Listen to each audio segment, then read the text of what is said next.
In the dead of night, the abandoned museum stood in eerie silence. Shadows danced on the walls, and the faint ticking of a clock echoed through the halls.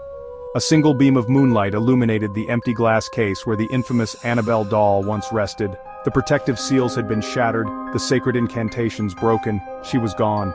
Somewhere in the darkness, a child's sinister laughter echoed, sending chills down the spine. Annabelle had escaped once again. Chaos followed swiftly. In a small town in the United States, inexplicable accidents began to occur. A family's car veered off a bridge after claiming to see a doll staring at them from the back seat. A babysitter vanished without a trace, leaving behind a rocking chair that creaked on its own. Objects moved on their own accord, doors slammed shut, and whispers filled the air. News reports flooded in, dismissing the strange occurrences as mere superstition, but the rising body count told a different story. Thousands of miles away, in a quiet parish in England, a priest received a desperate call late at night. The voice on the other end trembled with fear before the line cut to static. As he placed the phone down, the faint giggle of a doll echoed through the empty chapel, and a shiver ran down his spine. Sister Margaret, a devoted nun known for her unshakable faith, woke from a vivid vision that same night. In it she saw Annabelle wreaking havoc, her porcelain face twisting into a malevolent grin as she spread destruction across the land. Margaret knew she had to act. Clutching her rosary tightly, she gathered holy relics and scriptures. Her mission was clear. Annabelle had to be stopped, no matter the cost. Sister Margaret, whispering to herself, wherever darkness thrives, light must follow. But Annabelle was not alone. In the shadows lurked Sister Catherine, a fallen nun who had long abandoned her vows. She saw Annabelle not as a threat, but as a harbinger of a new, dark era.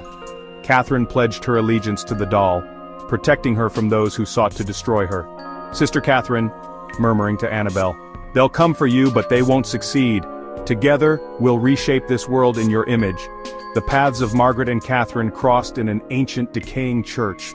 The air was thick with tension as Margaret entered, clutching her cross while Catherine stood defiantly before her, dark energy crackling around her fingertips. The two nuns engaged in a fierce battle of faith versus darkness. Margaret's prayers filled the air, her voice trembling but determined, as she flung holy water at Catherine. The dark nun retaliated with malevolent incantations, summoning shadows to choke the light. Annabelle watched from the altar, her lifeless eyes glinting with amusement. As lightning cracked across the sky, illuminating the church in blinding flashes, Margaret managed to pin Catherine to the ground, reciting a powerful exorcism. Just as it seemed that good might prevail, a chilling voice broke through the chaos. "Annabelle," childlike and mocking. "Why fight over me?" Annabelle's voice filled the room. Both nuns froze as the doll sprang to life. Moving with unnatural speed, she darted across the church, her small hand seizing Margaret's throat. The good nun gasped for air, struggling against the doll's otherworldly strength. Catherine, realizing the doll's true power, attempted to intervene, but Annabelle turned on her with equal ferocity. "Annabelle," guttural growl. "Did you think you could control me?" In one swift motion she silenced Catherine, her lifeless body collapsing to the floor. Margaret's screams echoed through the ruined church as Annabelle turned her attention back to her. The holy relics scattered across the ground were powerless against the overwhelming force of the doll's evil. The air grew still, and Margaret's cries were abruptly cut off. When the storm subsided, the church was in ruins.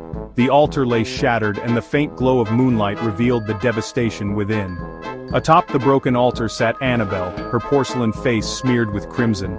In her tiny hands, she held Margaret's rosary, a twisted grin on her face.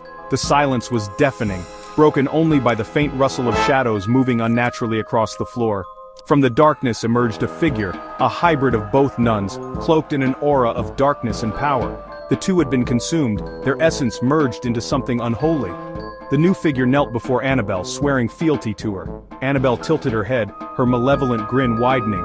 Together, they would bring chaos to the world. The screen fades to black, but the haunting echoes of Annabelle's giggle linger. A whisper fills the silence. "Did you hear that?" The audience is left with a chilling question. What horrors await now that Annabelle rules unchallenged?